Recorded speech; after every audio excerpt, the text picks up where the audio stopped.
Lições Bíblicas Adultos. Olá, meus queridos, meus amados, a paz do Senhor. Estou muito feliz em poder estar aqui, trazendo para você mais um subsídio da nossa Escola Bíblica Dominical. E eu quero pedir a você que está aqui pela primeira vez no nosso canal, para você se inscrever, para você estar recebendo toda semana os nossos trabalhos. E você que já é inscrito, não esqueça de deixar aí a sua curtida, de compartilhar nas suas redes sociais, como você sempre tem feito, e também deixar o seu comentário para incentivo de melhoria do nosso trabalho. Nós estamos procurando fazer o melhor cada dia mais para você que nos acompanha aqui no nosso canal. Hoje nós estamos com a lição de número 4, a lição que vem com o título O Senhor e Salvador Jesus Cristo. Esta é a lição do dia 23 de julho de 2017, do nosso terceiro trimestre do ano. E o nosso textuário nos diz assim: Disse Jesus, eu sou o caminho, a verdade e a vida. Ninguém vem ao Pai senão por mim. João capítulo 14, versículo 6. E a nossa verdade prática nos diz: cremos no Senhor Jesus Cristo, Filho unigênito de Deus, plenamente homem e único Salvador do mundo. E a nossa leitura bíblica se encontra no Evangelho de João, capítulo 1, versículo 1 ao versículo 14.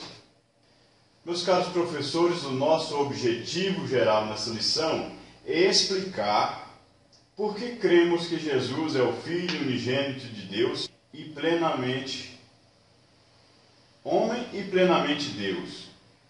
E os objetivos específicos são três, que primeiro é compreender que Jesus é o Filho unigênito de Deus, segundo, mostrar a deidade do Filho de Deus, e terceiro, apresentar a humanidade do Filho de Deus.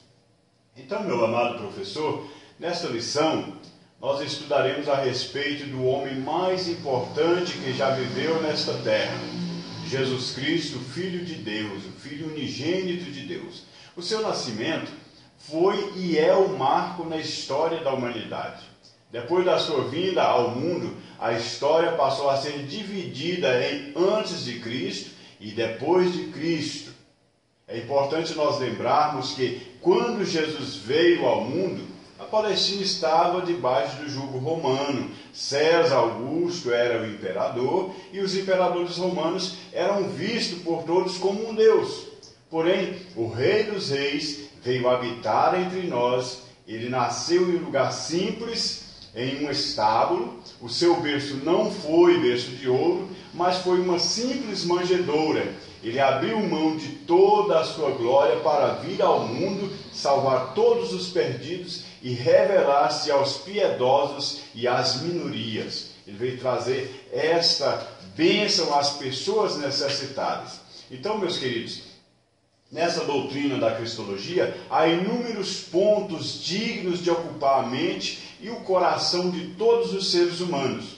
O nosso espaço aqui é reduzido, é pequeno, para um estudo completo. Então nós temos que nos contentar com um pequeno estudo, com alguns pontos relevantes sobre a verdadeira identidade de Jesus. A provisão do Antigo Testamento sobre a obra redentora de Deus em Cristo é rica em detalhes. Os escritores do Novo Testamento reconhecem a presença e a obra de Cristo na história da redenção, nas suas instituições e festas. O nosso enfoque aqui, nessa lição, é a verdadeira identidade de nosso Senhor e Salvador Jesus. Por isso, o nosso ponto central é que cremos que Jesus é o Filho unigênito de Deus e plenamente homem. Então nós temos já de primeira mão aqui o nosso primeiro tópico que vem nos orientando sobre o Filho unigênito de Deus. Primeiro, o Filho de Deus. O apóstolo João explica o motivo que levou a escrever o seu evangelho, com as palavras que ele usa, que são Estes, porém, foram escritos para que creiais que Jesus é o Cristo, o Filho de Deus, e para que crendo tenhais vida em seu nome. João capítulo 20, versículo 31. Então nós temos aqui dois pontos importantes. O primeiro é sobre a identidade de Jesus. Ele é o Cristo e o Filho de Deus. O outro é o motivo dessa revelação, a redenção de todo aquele que crê nessa verdade. É de toda importância nós sabermos o significado do título Filho de Deus. A profecia de Isaías anuncia: porque o menino nos nasceu, um filho se nos deu. Isaías capítulo 9, versículo 6. Note que o menino nos nasceu, mas o filho, segundo essa palavra profética, não nasceu, mas se nos deu. O nascimento desse menino aconteceu em Belém, mas o filho foi gerado desde a eternidade. Nós podemos conferir também em João 17, versículos 5 e 24. Essa geração desse filho transcende a criação. Diz a palavra: ele é antes de todas as coisas e todas as coisas subsistem por ele. Colossenses 1,17. E como disse Atanásio, em resposta aos arianistas, referindo-se à eternidade de Jesus, o Pai não seria Pai se não existisse o Filho. Então, qual é o significado? O significado do termo Filho nas Escrituras é amplo, e uma das acepções diz respeito à mesma natureza do Pai. João 14, verso 8 e 9. Quando Jesus se declarou Filho de Deus, ele estava reafirmando a sua divindade, e os judeus entenderam perfeitamente a mensagem. Podemos conferir também João capítulo 5, 17 e 18. O mestre diz: eu e o Pai somos um. João 10, 30. E mais adiante, no mesmo debate com os judeus, Jesus declarou o que significa ser filho de Deus. Aquele a quem o Pai santificou e enviou ao mundo, vós dizeis blasfêmias, porque disse: sou filho de Deus. João 10, 36. Alegar que Jesus não é Deus, mas o Filho de Deus, como fazem alguns, é uma contradição. Então vejamos o significado de ser unigênito, no versículo 14, a parte B. A etimologia do termo unigênito, ou monogenês em grego, indica a deidade do Filho. Essa palavra só aparece 9 vezes no Novo Testamento, sendo 3 em Lucas. Nós podemos ver o Lucas 7, 12, Lucas 8, 42 e Lucas 9, 38. Uma em Hebreus capítulo 11, versículo 17, e as outras 5 em referência a Jesus nos escritos joaninos.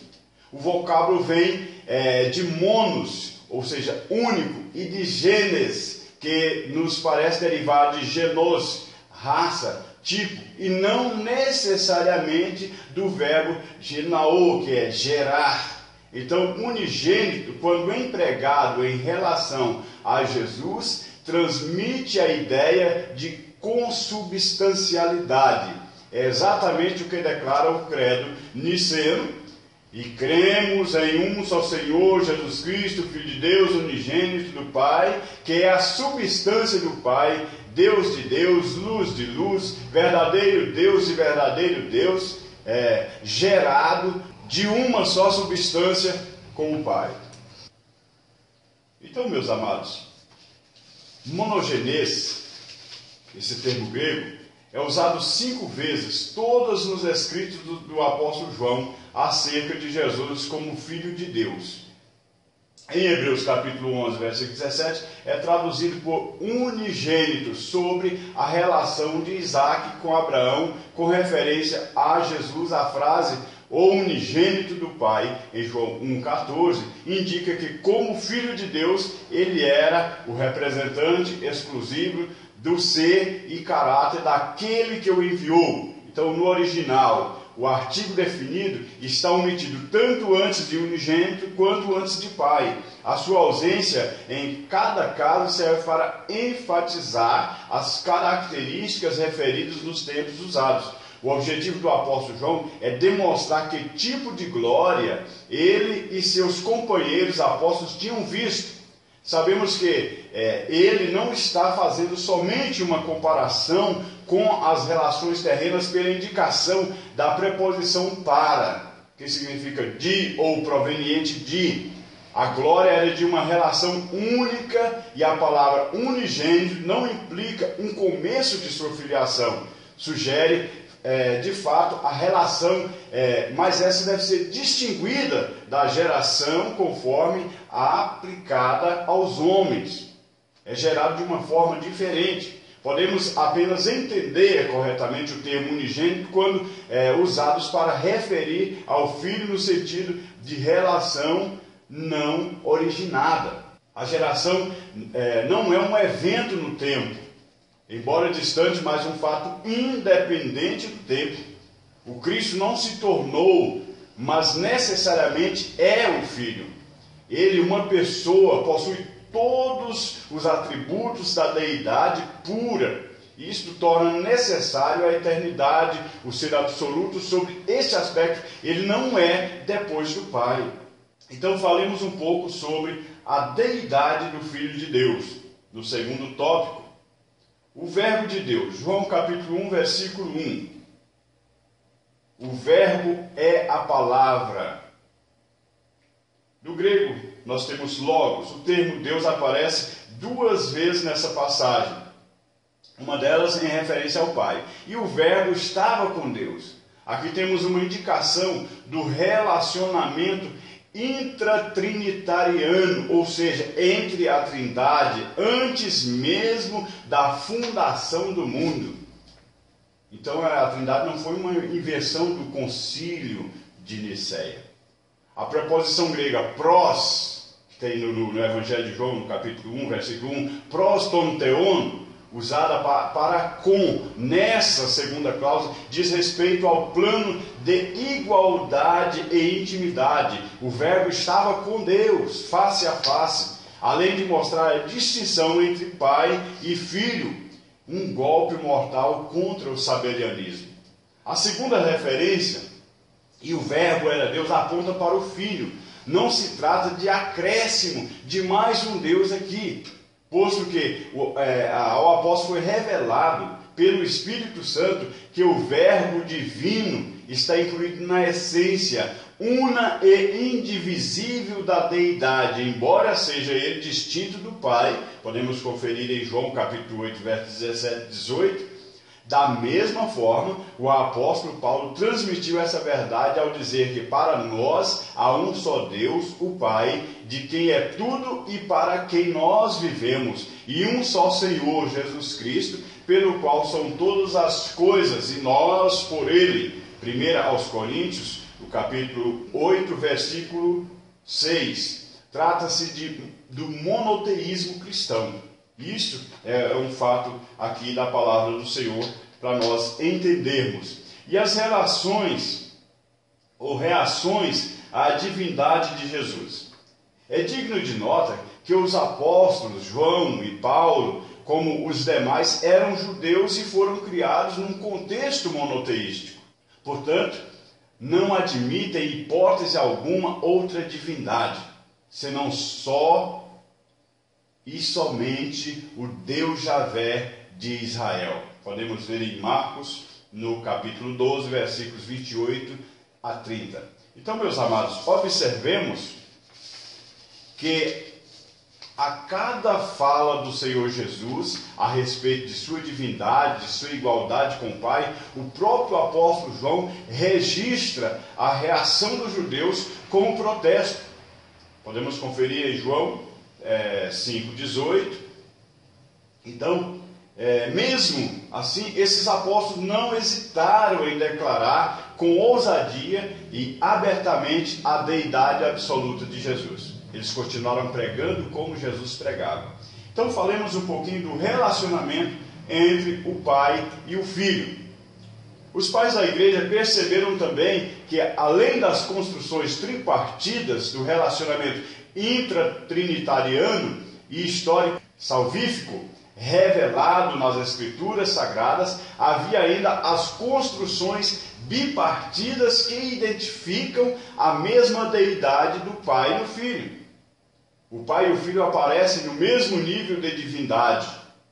Podemos conferir Gálatas 1, verso 1, 1 Timóteo 6, 13 e 2 Timóteo 4, 1. Essas expressões bipartidas provam que o Pai e o Filho são o mesmo Deus, possuindo a mesma substância, mas são diferentes na forma e na função, não em poder e majestade. Então podemos ver o seguinte exemplo: graça e paz de Deus nosso Pai e de nosso Senhor Jesus Cristo. Romanos 1, verso 7. Os primeiros cristãos não precisavam de explicações adicionais para compreender a divindade de Jesus em declarações como essas. Tinham aqueles que estavam tentando negar a divindade de Cristo, como o sabelianismo, que falava a respeito dessa questão do unigênito. O sabelianismo é uma heresia pregada por Sabélio, no terceiro século, cuja a principal tônica era a negação da Santíssima Trindade. O título descreve a filiação singular e única de Jesus em relação a Deus Pai, unigênito. Então, meus amados, a deidade de Cristo inclui a coexistência no tempo e na eternidade com o Pai e o Espírito Santo, conforme indica o prólogo do Evangelho de João. O verbo é eternamente preexistente. O uso do termo verbo no grego logos é significativo, visto que Jesus é a principal expressão da vontade de Deus. Ele não é somente o único mediador entre Deus e a humanidade, mas também foi o mediador na criação. Deus falando trouxe o universo à existência através do Filho, a palavra viva. Porquanto, sem ele, nada do que foi feito se fez. Cristo é a mais completa e melhor revelação de Deus à humanidade.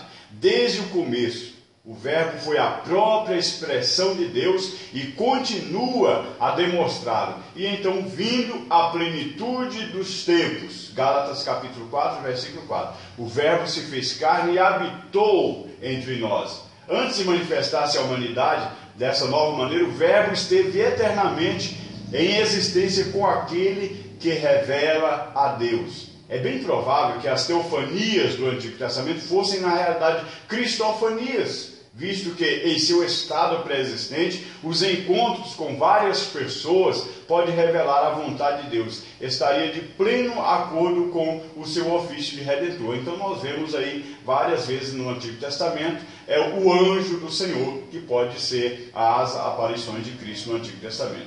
Falemos um pouquinho então da humanidade do Filho de Deus. O Verbo se fez carne. João capítulo 1, verso 14, parte A. O prólogo do Evangelho de João começa com a divindade de Jesus e conclui com a sua humanidade.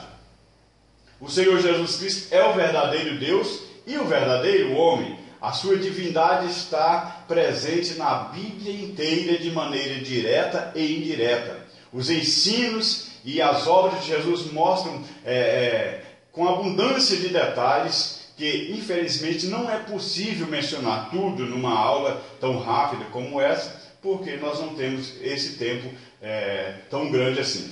Então, a encarnação do Verbo significa que Deus assumiu a forma humana. A concepção e o nascimento original de Jesus, conforme nós podemos já conferir em Isaías capítulo 7, verso 14, Mateus capítulo 1, são obras do Espírito Santo.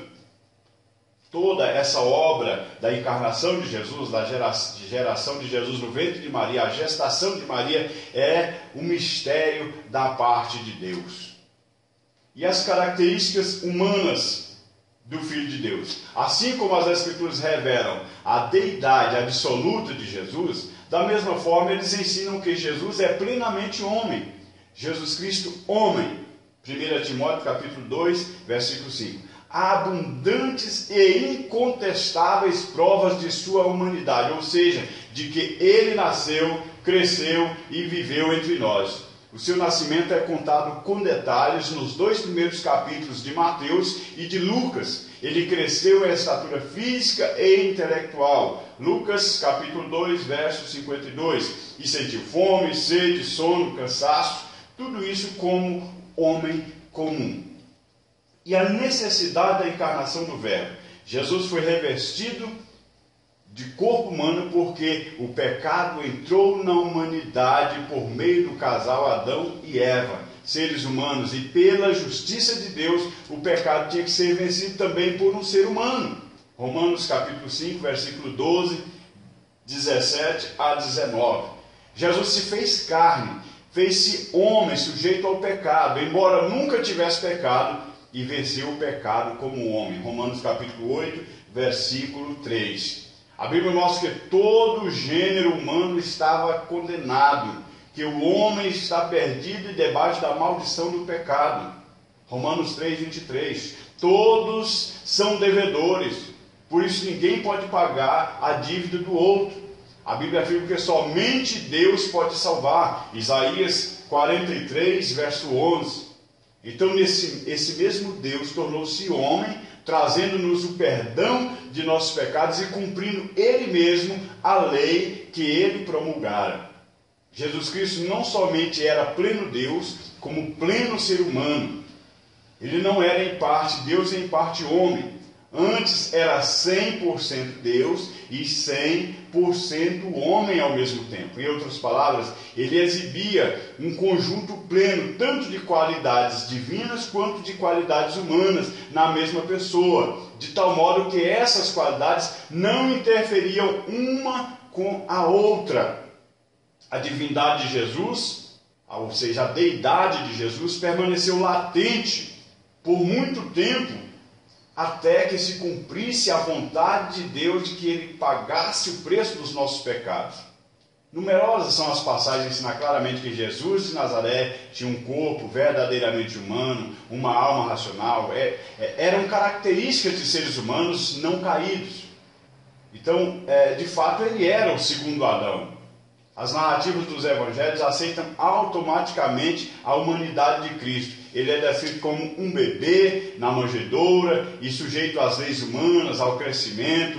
Ele aprendeu, sentia fome, sentia sede, se cansava, tudo como nós já estamos. Ele também sofreu ansiedade, desapontamentos, sofreu dor física, mental, sucumbiu diante da morte.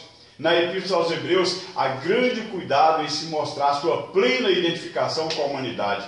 A verdade, pois, é que a pessoa única do Senhor Jesus Cristo habita numa natureza plenamente divina e outra plenamente humana, sem se confundirem. Ele é verdadeiramente pleno Deus e pleno homem. Céu e terra juntos na mesma admirável de todas as pessoas. Meus queridos, o Senhor Jesus Cristo é a mais controvertida de todas as personagens da história, porque é o único que é o verdadeiro Deus e verdadeiro homem. A sua verdadeira identidade só é possível pela revelação, pela atuação do Espírito Santo. Nós temos aqui Mateus capítulo 16, verso 17, e também 1 Coríntios capítulo 12, versículo 3. Isso revela a sua divindade. Portanto, meus queridos, eu espero poder ter ajudado você aqui com mais essa lição. Muito obrigado por ter assistido esse vídeo até o presente momento. Que Deus te abençoe e continue conosco, nos acompanhando nos nossos trabalhos, para que possamos melhorar a cada dia, em nome de Jesus. Amém.